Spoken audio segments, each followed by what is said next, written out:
stress, fear, anxiety, all use common pathways, meaning because we have sliced these emotional experiences in a certain way through language, doesn't mean that each of them have their own discrete pathways in the nervous system, in our brain, and of course, my concern, in the way that we physically respond.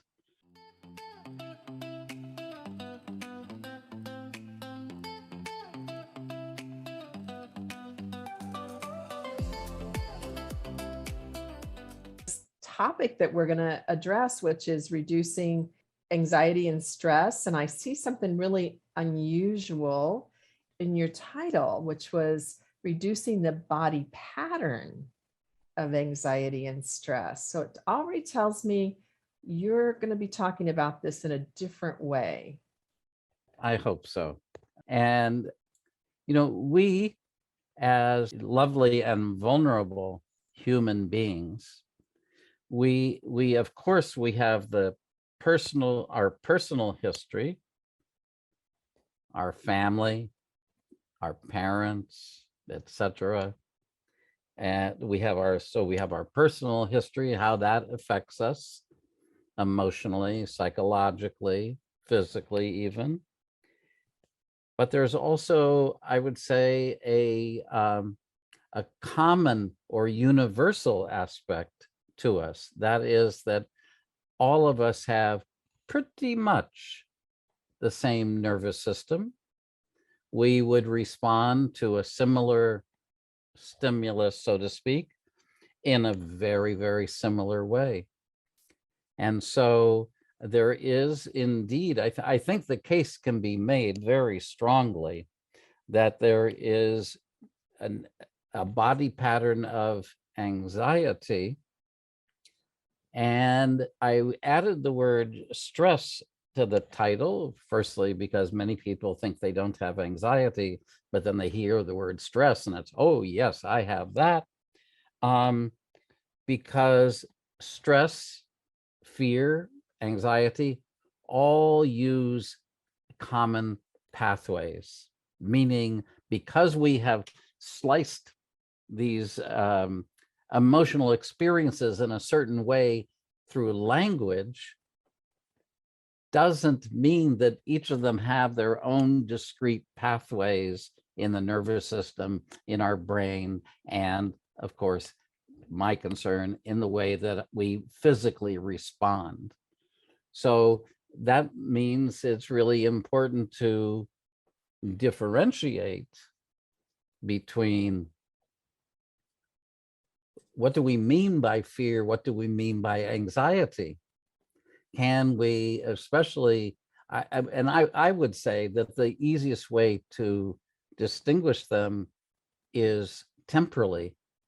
In other words, that there's something, and I think we all sense this intuitively, that is that there's something about anxiety that connotes sustained feelings that are troublesome, sustained feelings that fill me a bit with dread, and that those feelings become prevalent or general. And I think we can make the same distinction, whereas fear, we would say, it's an instant in time. The car drove past me very quickly. I got, oh my God, and I could feel my heart rate went up, my breathing changed.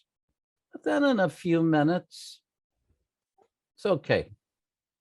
Though I may tell somebody about it, but when I'm in the telling of it, I'm not really feeling that my heart rate go up and the fear.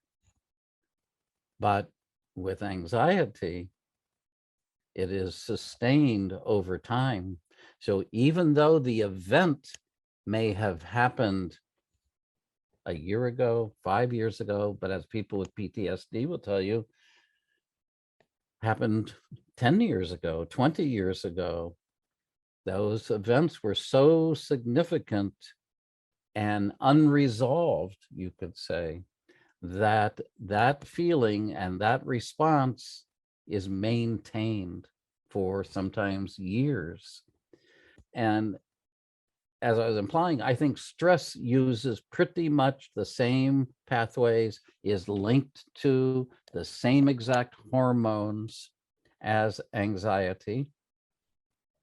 And again, we all have the experience of dealing with momentary stress.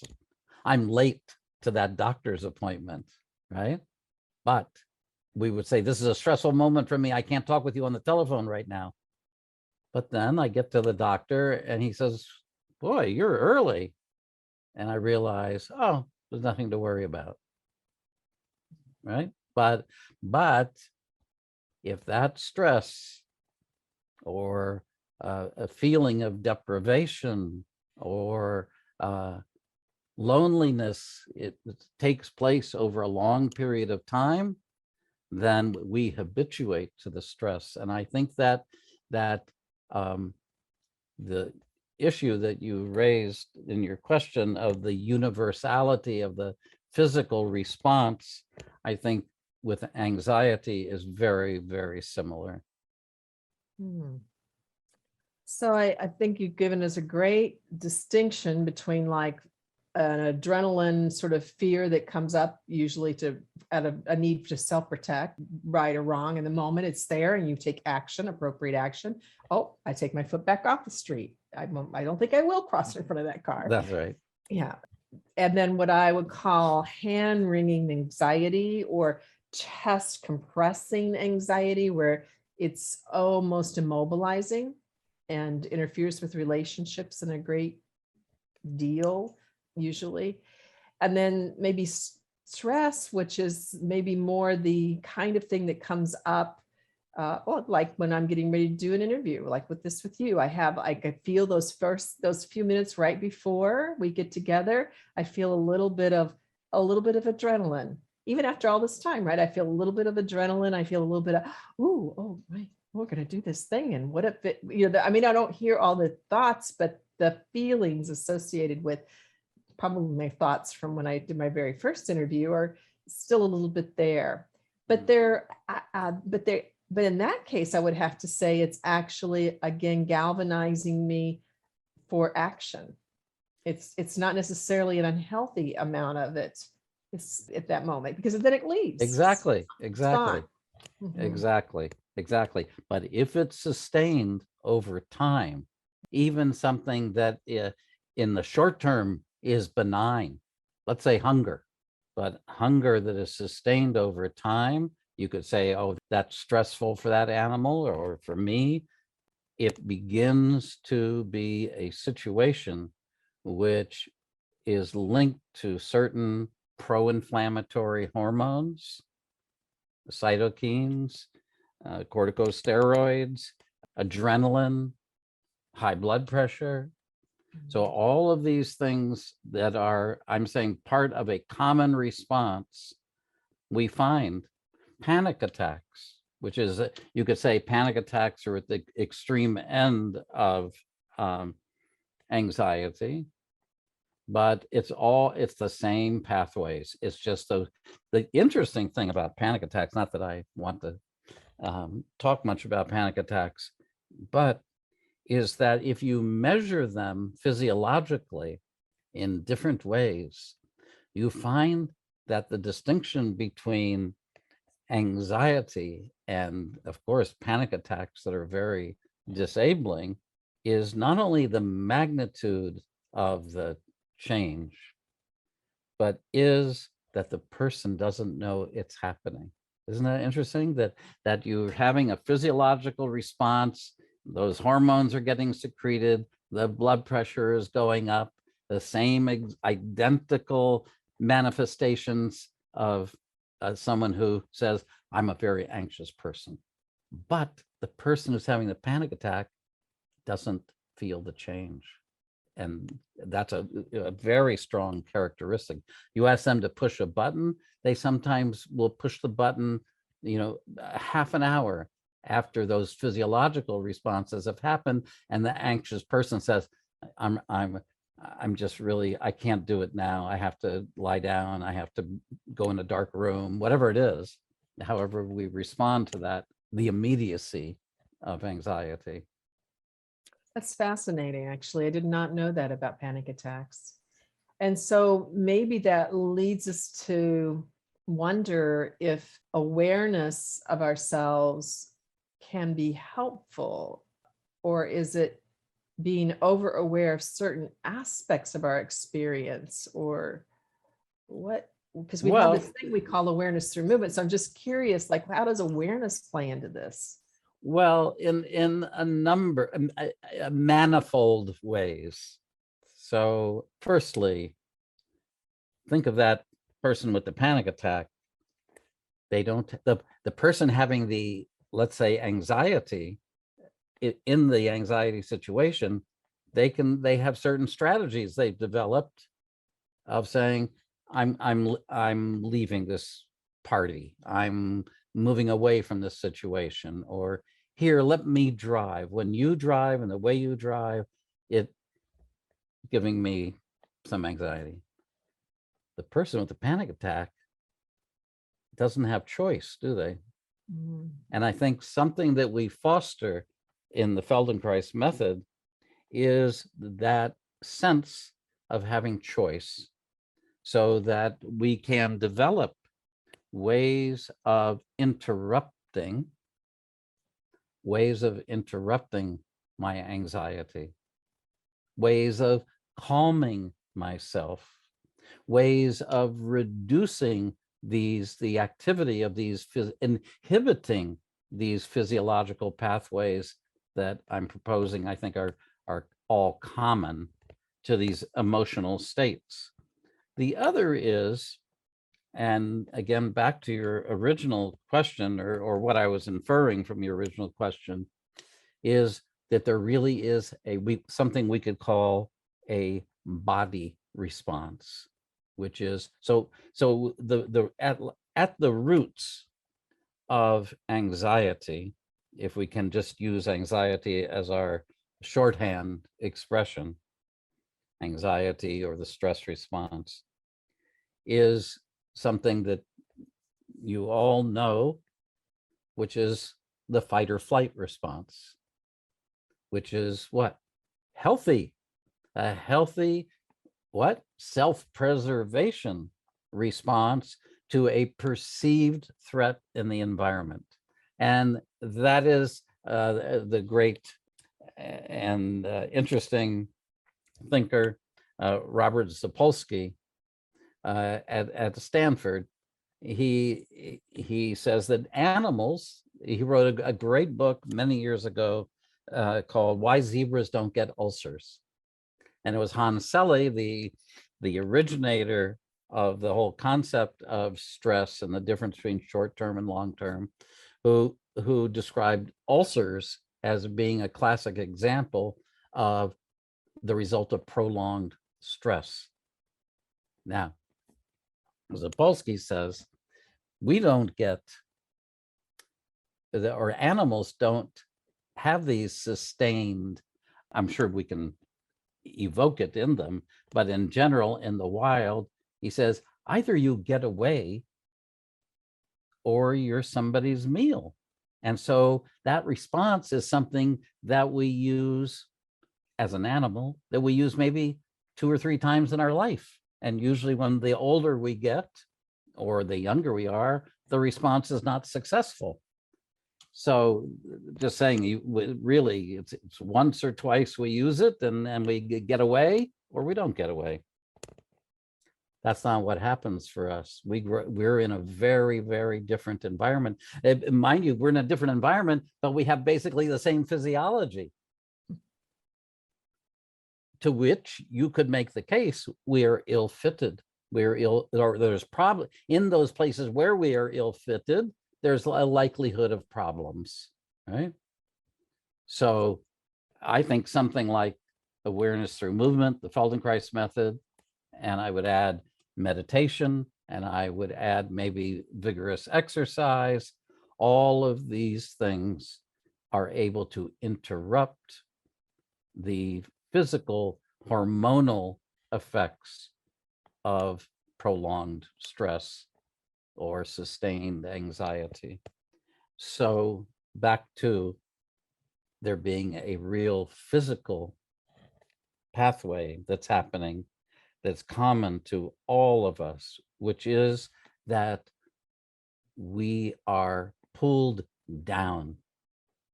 The muscles at the front of our cells contract very strongly. This is a life-threatening situation in theory.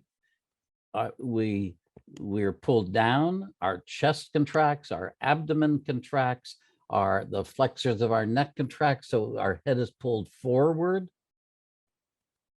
protecting our organs, protecting ourselves, and ready to decide, am I going to go forward? Am I going to go backwards? Am I going to go right? Am I going to go left?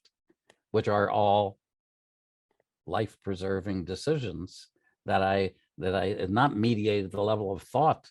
Everything is happening very, very quickly. So that's great, because if you're the zebra, you do it, and then you decide, am I fighting? Am I running? And you're off. You know, I think some of the biggest moments in my life have been when I believed myself to be trapped.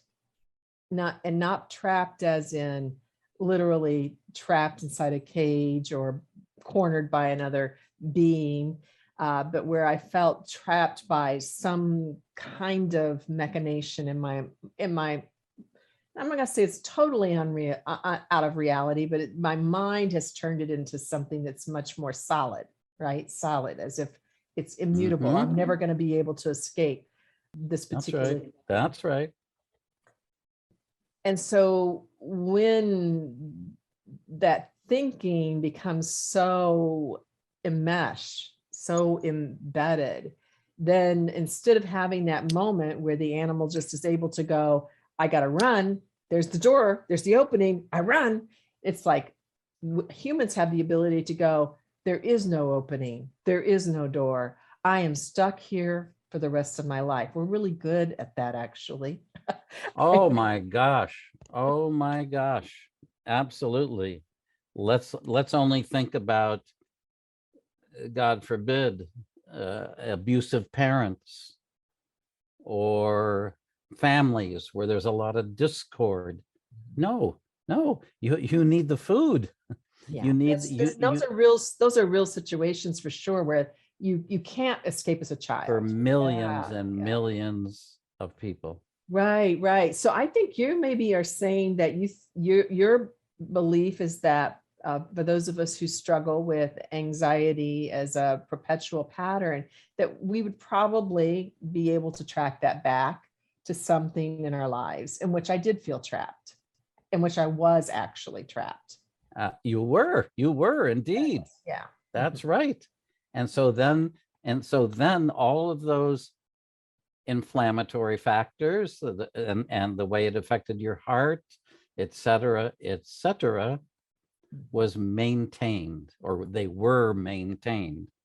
And I think this is ubiquitous. I really do. My lovely wife was talking to me last night and feeling that the word anxiety is kind of dated or connotes a kind of, an old way of speaking. I don't know what the better way of talking about the subject is, and how people, what words people are substituting, besides obviously post-traumatic stress, or lack of resilience, or lack of behavioral flexibility.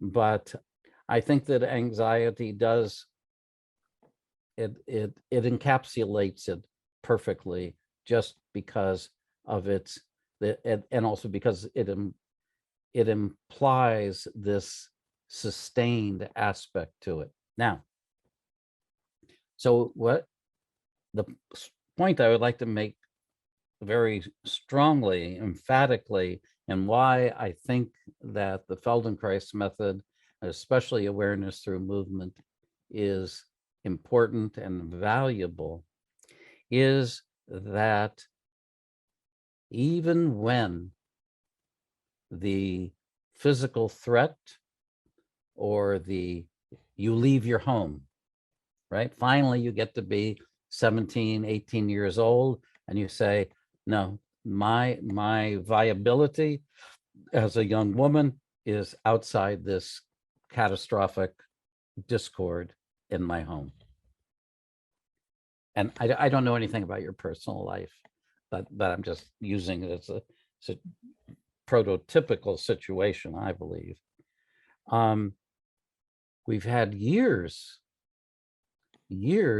of living in this state, and then I habitually, And I would just say, and in an extraordinarily formative time, right, where we're not matured, so processes can be interrupted and wired in pretty strongly. Yeah. yes, and wired in strongly and wired with everything else, wired with all the other parts of myself, my feelings about myself, my identity, my feeling of where I have choice, where I don't have choice, mate choice, right? Anyway, we could talk about this, I think, you and I, for hours. So, but I find myself with maybe some physical complaints. Maybe my digestion is not what it could be. Or maybe I have neck pain, or I have back pain, shoulder pain. I don't, and maybe my feet bother me. And there's a lack of understanding, I think, on the part of very, very intelligent people, that these difficulties are linked to what I'm calling the kind of the body organization, the body posture of anxiety. And so I've habituated, and I help. I don't mean it in the sense of responsibility, but it helps. My being forward, my being pulled down helps to sustain the anxiety. It's like a feed forward and feedback. Exactly. And so the solution, of course, you struck out on your own, and that was the best thing you could do, right? Getting out of the situation. Hallelujah. That's actually true. It was just a wild guess. That on is my for part. sure true. That is for sure true. I mean, I was 18. I was, 3 months out of high school, and I left. I Yeah. just was gone, right? I Ditto. moved. I said, Ditto. I just out of nowhere surprised myself and my family and said, I'm moving and I'm going to this other state and this place I've never been. And that's where I'm going. Yeah, absolutely. Yeah. And I was lucky that I was able to do that. Some people. That's right. I was That's very right. lucky that I was able to do that for so many reasons. A lot of people can't. That's right. They can't, or they're too fearful.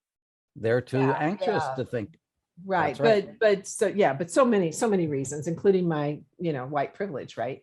Even then as a farm girl, pretty relatively poor still, I think that it afforded me options that probably weren't available to some.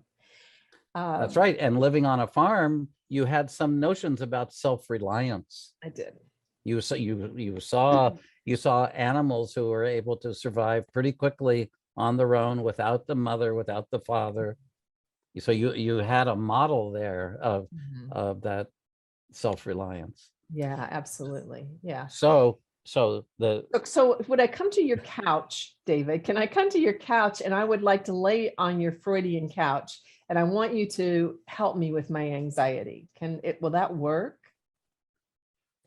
So there's two things.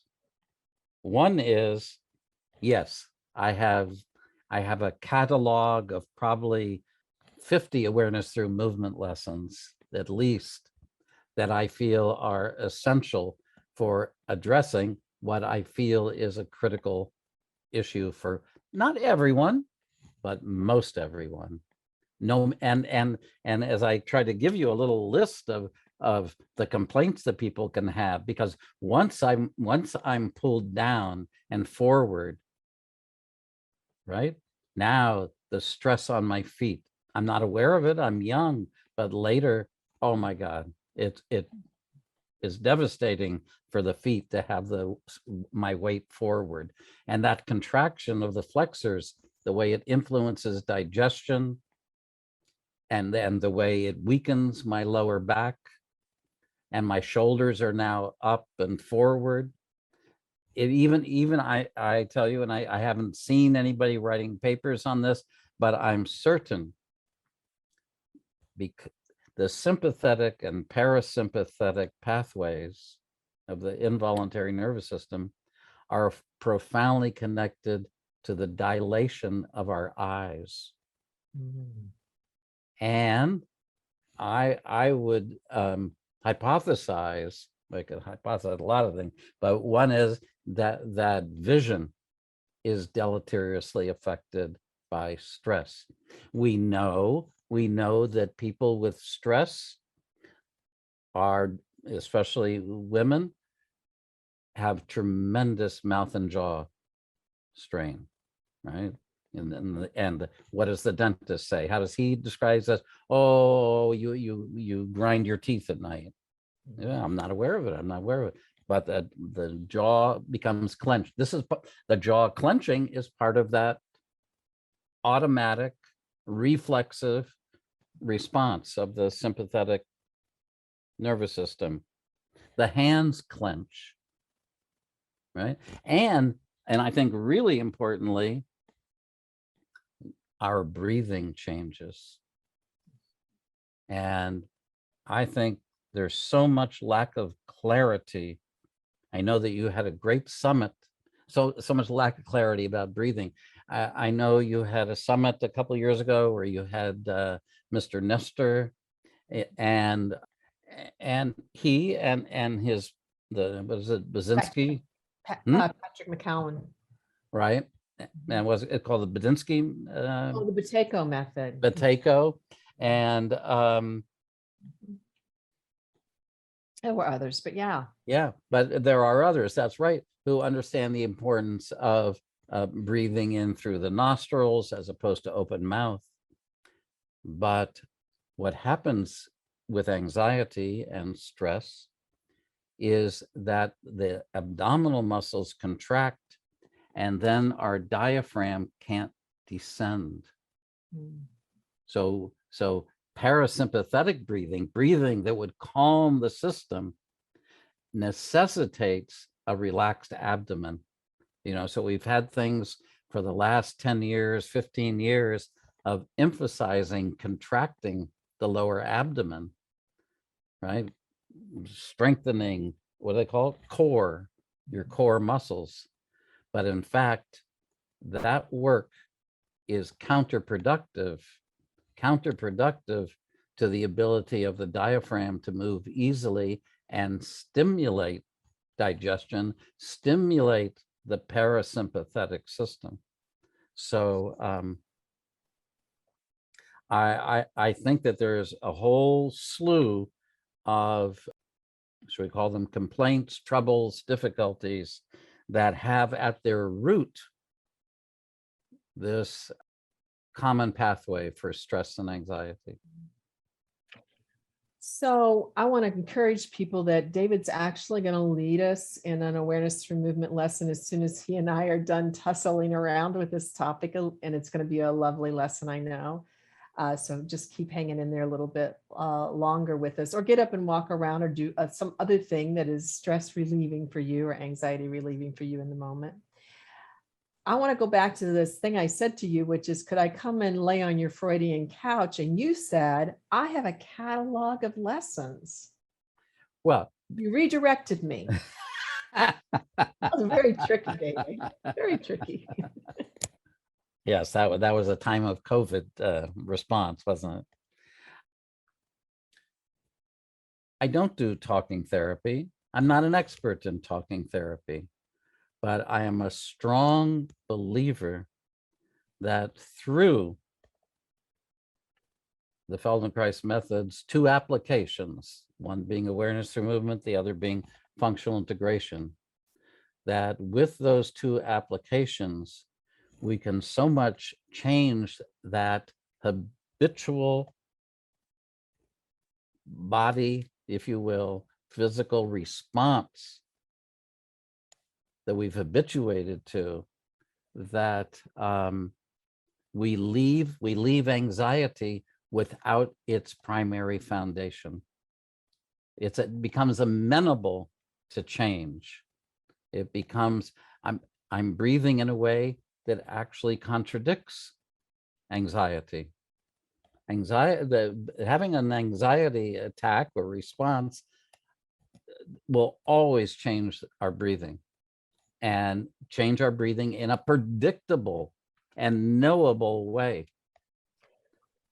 So there is there is a learned response that came from something traumatic, and maybe even repetitively traumatic. And then I know, we'll just say it's me, and I know that response really well. It's really fast wired for me. So I know how to go into that at a hair's breadth of a trigger. We call it triggers. Actually, we call these things We do. language, right? And if you were, so we'll go back to this idea. Like I said, I would at times feel really trapped by something. Even though I knew that I was not in today really trapped, I would still say I'm trapped, right? I'm trapped. So what you're saying, I hear you saying, is that it's an entire gestalt, an entire habit that has a thinking pattern, but it has a breathing pattern, it has a muscular holding pattern. And I know nobody can convince me to not think the way I'm thinking. I mean, I've tried that. It's very difficult to get me to release a thought. And I've noticed that with my own clients as well. But what you're suggesting, and certainly what I've experienced, is that if some aspect of that pattern can shift, it creates an opening, it creates a window or something for that pattern to start to have some wiggle room. And now I don't feel so trapped. I remember that there was a great, that's right. Absolutely, absolutely correct. And of course, we have to do a little bit of the parenting that we missed, or counseling that we missed, right, with ourselves. And we need to tell ourselves that we're safe. And now that we can breathe easily, we can be upright. I think that there was a great psychologist in the 60s who said, even good change is stressful, right? And it's true that learning something new, learning a new way of being is, I mean, we're changing things at a very, what in acupuncture you might call a constitutional level, a characterological level. And so, I mean, not that I think therapy is wonderful, but I think also there's a lot to be said for self-talk, and the way that self-talk can sustain us as that I am safe standing upright. I am safe with my weight more back over my heels. I am safe breathing diaphragmatically or having my hands relaxed. I find the hands are one of the last things to really be at ease in that whole complex, because it's probably one of the first things that happens with that rush of adrenaline, because it's part of that pulling forward and pulling down. Yeah, I agree. I agree. Is there anything else you want to say before you lead us in an awareness through movement lesson? Just that I think very strongly that each person has the resources, each person has what they need to improve. And it's not like it's a one thing. You have that little thing that you need to improve. I think that for each of us, the resources that we have to call upon to heal ourselves, to improve ourselves, is different. Our circumstances were different, and the way that we've adjusted to stress and trauma is different. But I do believe strongly that because of the plasticity of our brain, because of our state of emotional resilience, because our nervous system wants to optimize ourselves for better functioning, that we all have the ability to improve change and have a life that's more congruent with what we want. That's a beautiful statement. That's a beautiful sentiment, and I believe it to be true. So I'd love for you to give us an experience of that, particularly for those people who are tuning in. And this is maybe the only thing they're watching is they're like, that's me. I'm anxious all the time. I don't know how to live my life. This is a miserable way to be. For us to get a little dip into an awareness through movement lesson will be a blessing with you. Great. I'm genuinely happy to bring you a lesson. Great. Okay. We're going to do a short awareness through movement lesson now that I believe will highlight some of the things that Cynthia and I were talking about in our discussion. And if you can't stay for the lesson, you can watch it, stream it later. All right. So just lie on your back on the floor. Take a moment to sense and feel your contact with the floor. We do this in a non-evaluative way.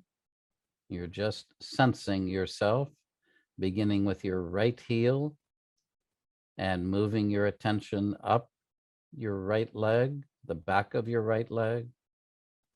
You can feel that there's places where there's more contact or less contact. Of course, behind your knee, there's probably very little contact.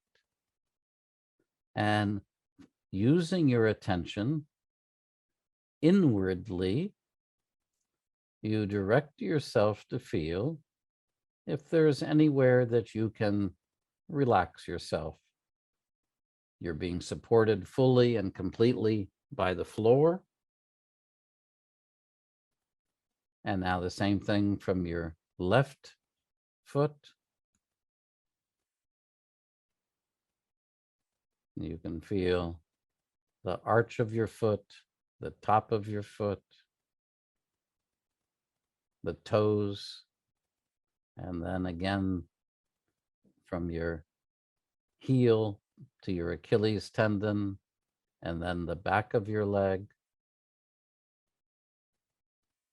Just feel where you can allow the floor to support you a little more. And the back of your left knee. And then bring your attention back to your right leg. And there's the back of your upper leg. That's your upper leg. The bone is called your femur. It's the longest, heaviest bone of our body. That's right. And just feel where you're touching the floor, where you're not touching the floor. And then move your attention to your left leg. Of course, you might feel that when I ask you to now pay attention to your left leg, that your eyes moved a little bit from right to left. And just feel your upper leg, where you can reduce any unnecessary effort. And then that brings you to the left side of your pelvis. The back of your pelvis, you can feel presses into the floor. And then the same thing, the right side of your pelvis from the back. And you might feel that one side of your pelvis is pressing more into the floor. That's likely with almost everybody, that one side of the pelvis is heavier on the floor or more in contact with the floor.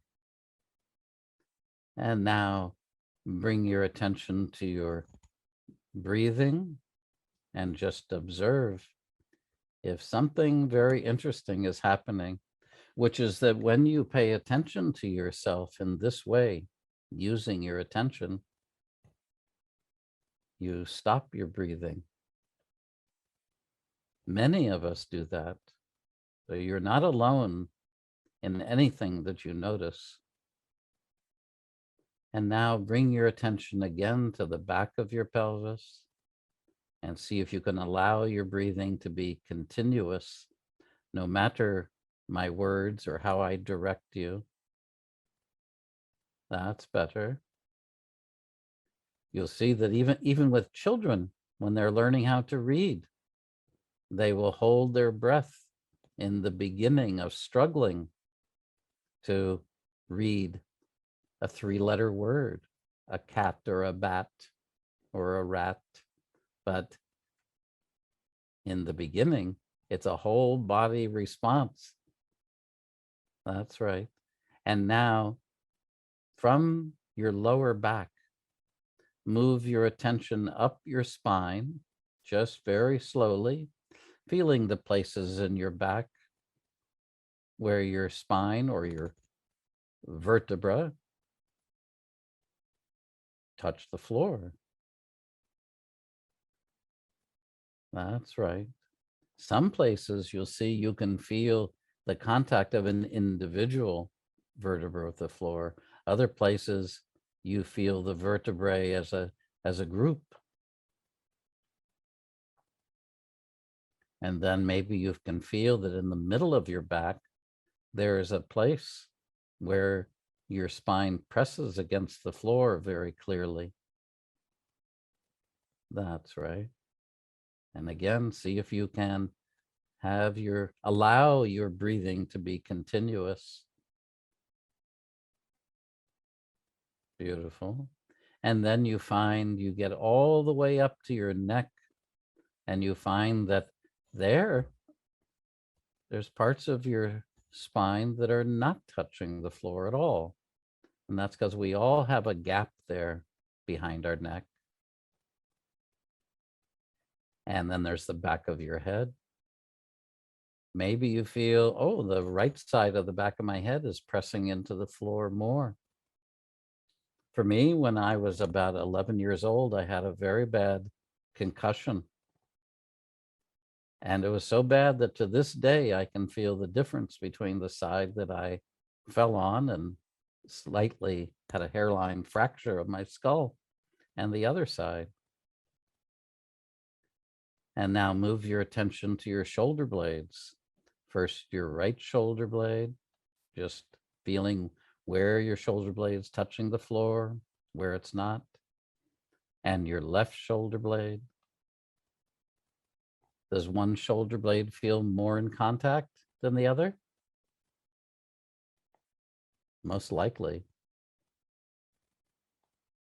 Very good. And now, does one shoulder blade feel more forward or backwards? Does one shoulder blade feel higher? In other words, closer to your ear than the other? And now slowly move your attention from your right shoulder blade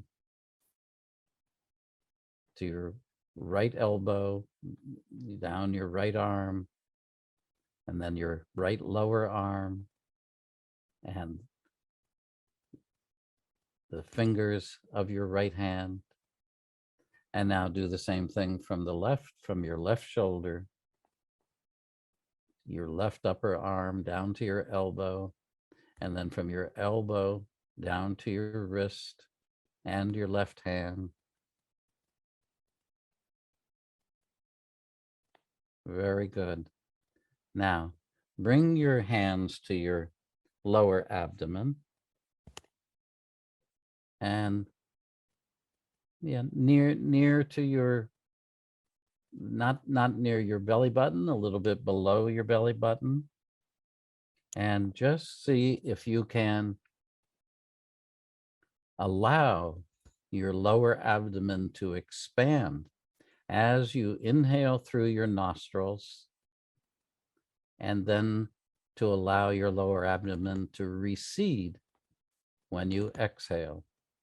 So it's very simple. You don't have to exaggerate that movement of your lower abdomen, just to sense it, to see if you can maintain contact with that. It's a rhythm of expansion and, you could say, contraction In other words, your abdomen becomes smaller and larger. And maybe you want to take a breath or two without paying attention. Of course you can do that. We're not trying to force ourselves to do anything, but to only do what is comfortable. And now slowly, as you feel that movement of your lower abdomen, you can also feel that at the same time as your lower abdomen expands, your chest expands a little bit. And interestingly, when you inhale, there is a movement both down and up, and I'll explain it. As you inhale, you can feel your lower abdomen begins to expand, and you can feel that expansion all the way down to your pubic bone. And at the same time as you inhale, there's a movement upwards toward your shoulders. And this represents the movement of your diaphragm and your lungs. When you inhale, your diaphragm descends and massages, quite literally, massages your viscera. And now feel that there's a very slight movement when you inhale and when you exhale of your pelvis that you can feel with the palms of your hands. That when you inhale, your pelvis tilts a tiny bit away from your head. And when you exhale, your pubic bone tilts a tiny bit toward your head. That's right. And when you inhale, there's a tendency for your shoulders to widen a little. This is all happening, of course, below the level of our consciousness all the time, every moment. That's it. And of course, you can take a break anytime you want. And when you inhale further, there's a very tiny widening of your lips and a very tiny widening of your eyes, the outside corners of your eyes. When you inhale, they widen the tiniest bit. It's very tiny. All right. Now, just rest for a moment. That means you don't need to concern yourself with your breathing. Just allow it to move your abdomen as it does spontaneously.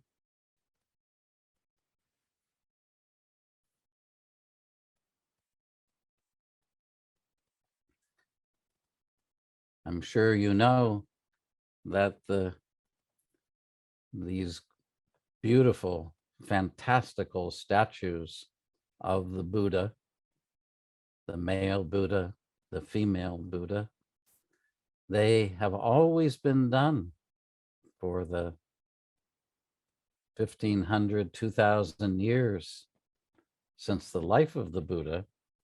Those sculptures, statues, have always been done with the Buddha having a very large lower abdomen. You'll see every single one of those sculptures, bronzes, has been done with the Buddha having a large lower abdomen. And now flash a little bit to the contemporary statues of ancient Greece, where the abdomen, invariably male, but sometimes female, are done with the abdominal muscles being tight, taut, differentiated. You can see every bundle of the rectus abdominis. Very interesting. Do you think there's any connection between the Greek idea of bravery and courage and the Buddhist idea of a contemplative life? Of course there is. And understood that one is linked to diaphragmatic breathing and the other to more, you could call it chest breathing or paradoxical breathing. All right, now bring your hands back to your lower abdomen and return your attention to that internal movement of your lower abdomen. And now, keeping contact with your breathing in this way that we've been doing, slowly begin to turn the outside edge of your right foot toward the floor. So you turn your right foot in such a way that you may need to allow your right knee to bend, but you turn your foot in such a way that the outside edge of your right foot comes a little closer to the floor. Just slowly. That's right. Now, see if you can do that without interrupting your breathing and as you exhale. So you just turn your right foot towards the outside edge of your right foot toward the floor. Means that your sole of your right foot moves to face a little more your left foot.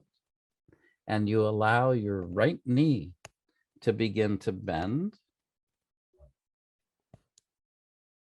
That's right. And you rest anytime you want. You can do one movement, two movements, and then you rest.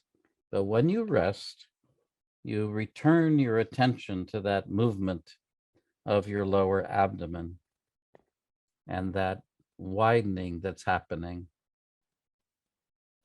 And you'll feel that with this movement of your right foot,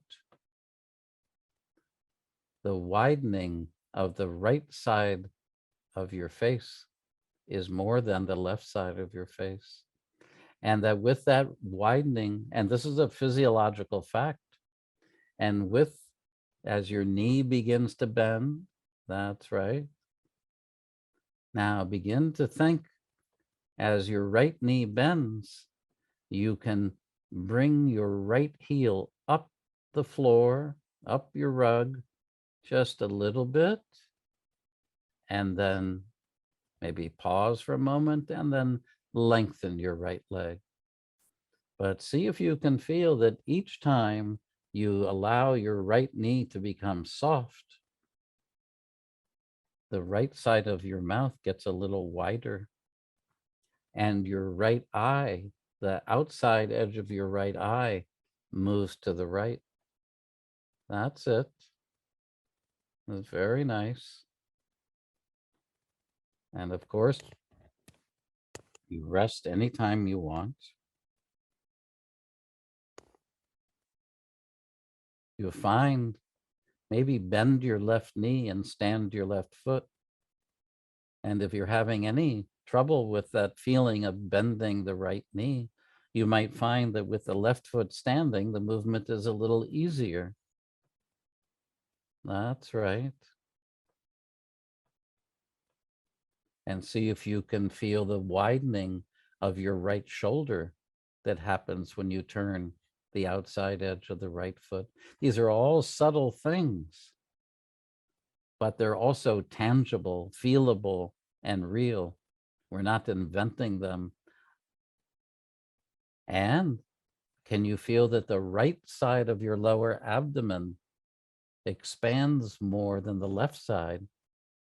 For example, allow your right knee to bend and bring up your right foot a little, and now stay there.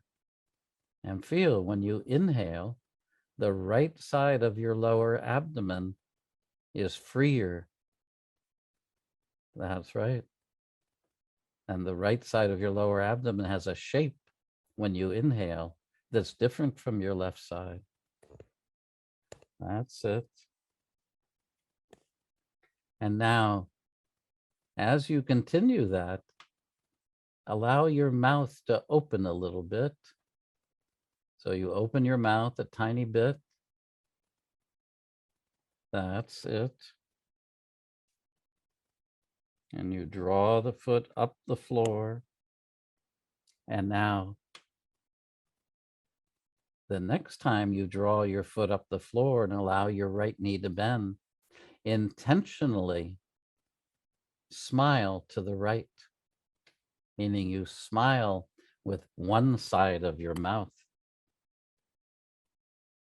That's it. In other words, that you're joining this general widening that's happening.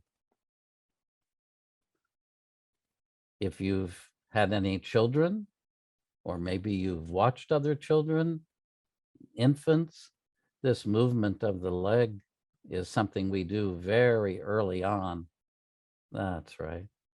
And now think of your right eye getting wider as you smile with the right side of your mouth, and feel how your right shoulder is getting wider compared to your left shoulder.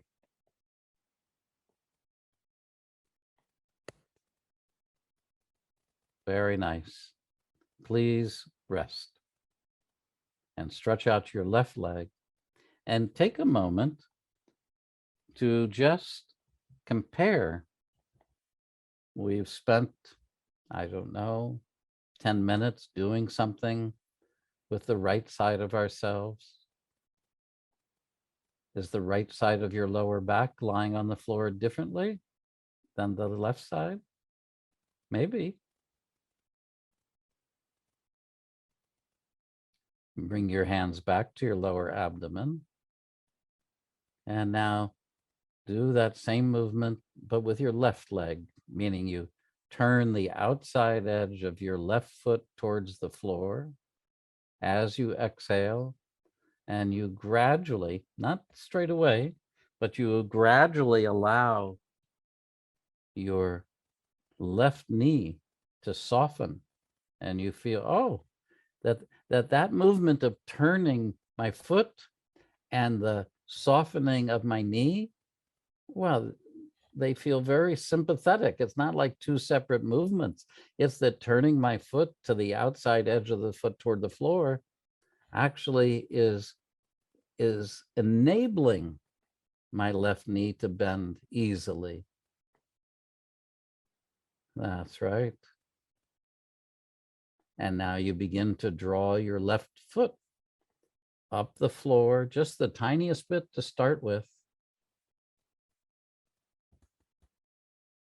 If I do this lesson with myself, oh, I can spend 20 minutes just on the drawing up of my foot and keeping my breathing, that movement of my lower abdomen, foreground. That's right. And then I feel, oh, did I stop breathing? Or did I interrupt my breathing in some way? And then I stop and I resume. So that in fact, I do the lesson in such a way that that movement of my lower abdomen is actually more important than the movement of my left leg. And now bring your attention at the same time to what happens in your left shoulder, the back of your left shoulder, and you'll see it's different than what was happening with your left shoulder when we were turning our right leg. That's it. And now bring your foot up a little bit and stay there, and just observe how the left side of your lower abdomen is expanding more because your abdominal muscles are relaxed. And for so many of us, Our abdominal muscles are overcontracted. We've been inculcated with certain ideas about a flat abdomen, about a tight abdomen. But these ideas actually, to my understanding and my way of thinking, actually inhibit healthy breathing and inhibit the kind of breathing that is linked to our parasympathetic system, meaning to the parts of our involuntary nervous system that are linked to resting and digesting functions. That's right. And now open your mouth slightly and smile with the left side of your mouth widening.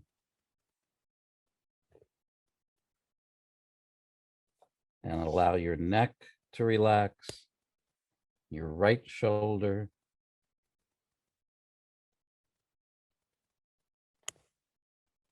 Beautiful.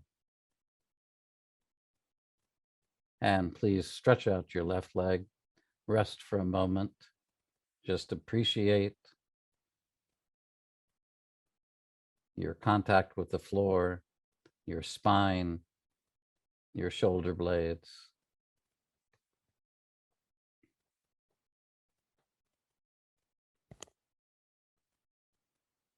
And please lie on your stomach for a moment.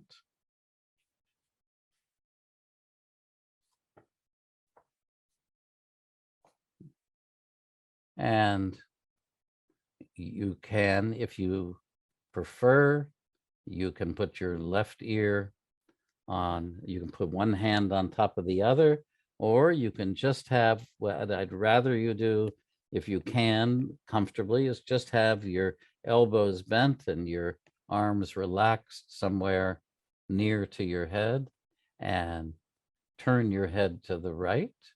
So your left ear is facing the floor.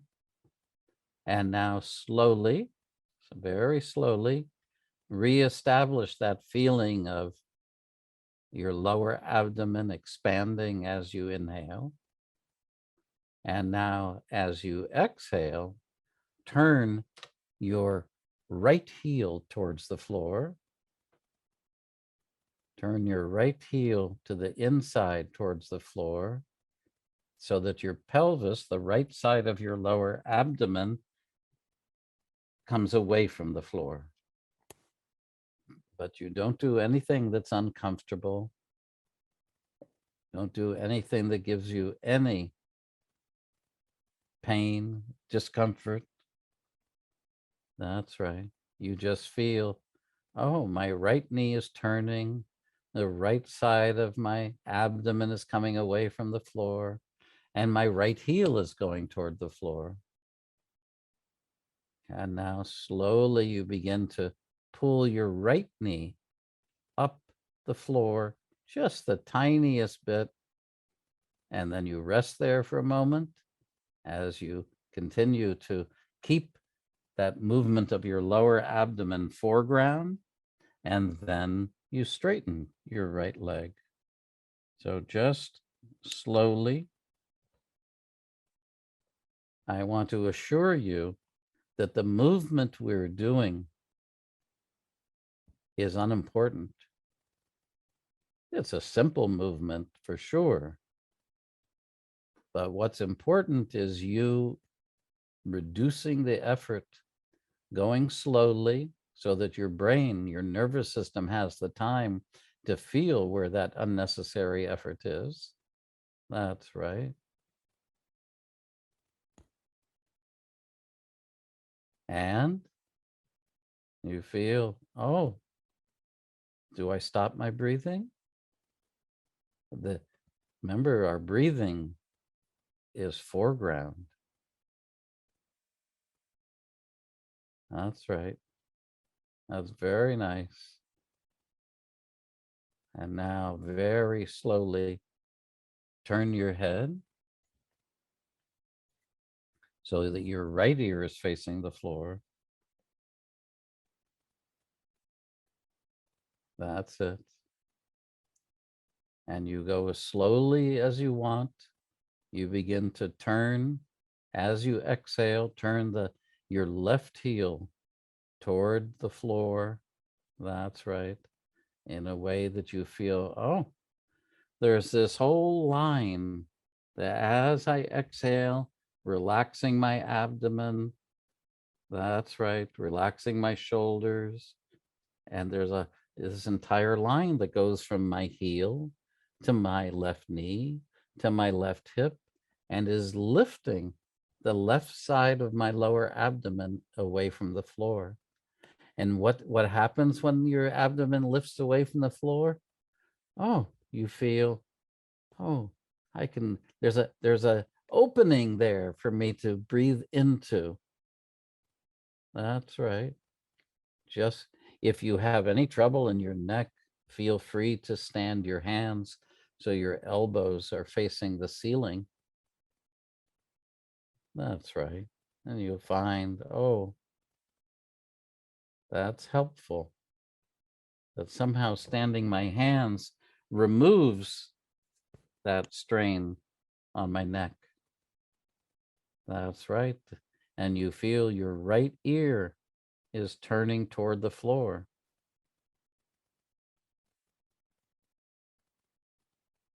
Very nice. And please stop and please lie on your back.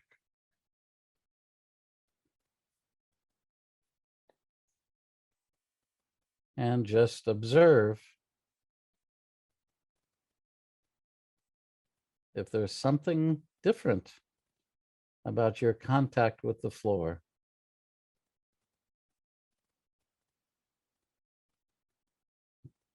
Your spine, your back. That's it. And bring your attention back to your lower abdomen. Does that movement feel a little fuller? That's it. We're not teaching correct breathing,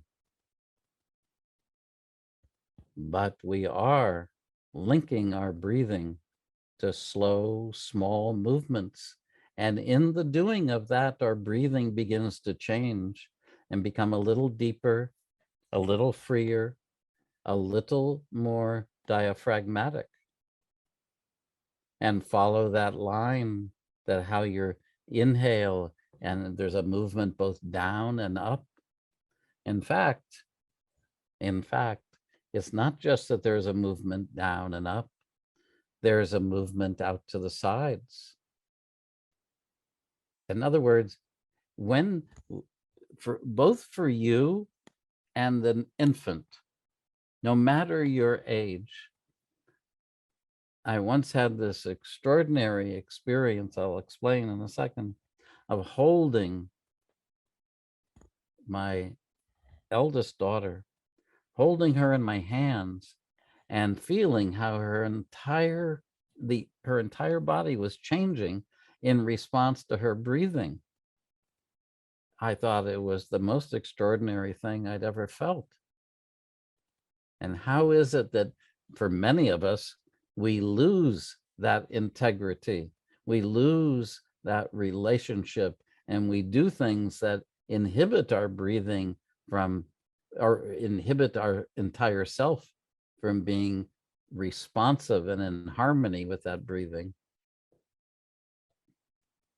Okay, now, please put your right hand on your forehead and roll your head a tiny bit to the left and back to the middle, and a tiny bit to the left and back to the middle. And your right hand is soft. Your right elbow is out to the right. That's it. That's good. Now bring your right hand down just to rest your right arm. And now again, tilt the outside edge of your left foot toward the floor as you exhale and allow your left knee to bend. That's right. Beautiful. And now as you do that, put your right hand on your forehead again and roll your head to the left. So you roll your head to the left as you turn the outside edge of your left foot towards the floor. That's it. Very nice. Now, I'd only like to show you one simple thing, which is, what if you use your left hand to roll your head to the right when you drag up your left foot? See if that, you can feel the difference. And you'll find that if you can use your left hand, yeah, to roll your head to the right when you drag up your left heel, and you feel, oh, that's different. That's right. And it changes the movement of your lower abdomen, doesn't it? In every single Feldenkrais awareness through movement lesson, our movement becomes more harmonious. And now put your left arm down and go ahead and roll your head to the left again with the movement of your left knee and your left foot. And just observe, oh, yes, my lower back on my left side goes to the floor very nicely. And now change your hands again. So your left hand is on your forehead, and slowly roll your head to the right as you this time turn the outside edge of your right foot towards the floor and allow your right knee to bend, and feel.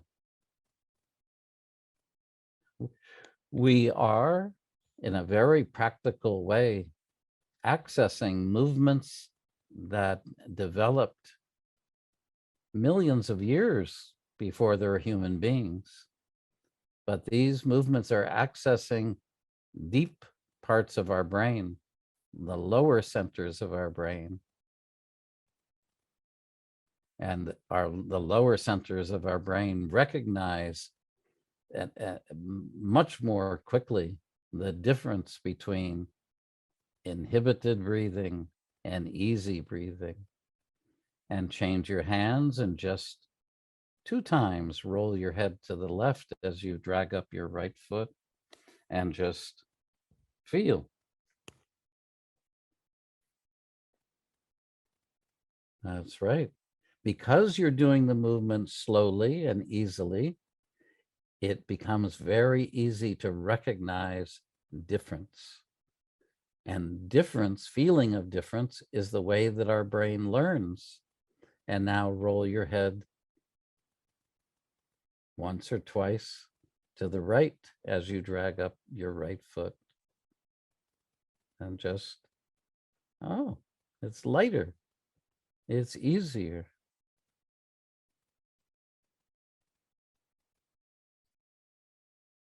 Very nice. All right. Please rest. And just observe your contact with the floor now compared to when we started.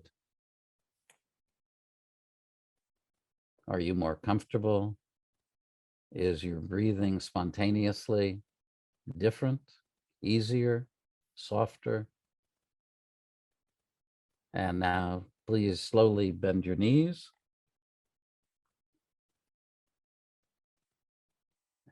And please very slowly roll to your side. Either side, it's fine. Whichever side you have more room on. That's right. And take your time, come to sitting, and then slowly come to standing. If you need to help yourself with a chair or with a wall, that's right. And now just stand normally and you observe your feeling of yourself. See if you can relax your abdomen. Literally let your abdomen drop down toward the floor. That's right. Is the back of your head a little more back behind you than usual? And the feeling of the front of your chest. And walk around for a moment and just observe the feeling in your legs, in your hip joints. Do your hip joints feel, I don't know, a little lubricated? Or do your legs feel lighter? And thank you very much for your attention. And it's been a pleasure to be with you. David, I want to thank you for allowing me to be on the floor for this lesson. And what a pleasure. What a pleasure. Great, great. As he said, everybody can improve. You don't need to live out your life in a feeling of continual, perpetual distress.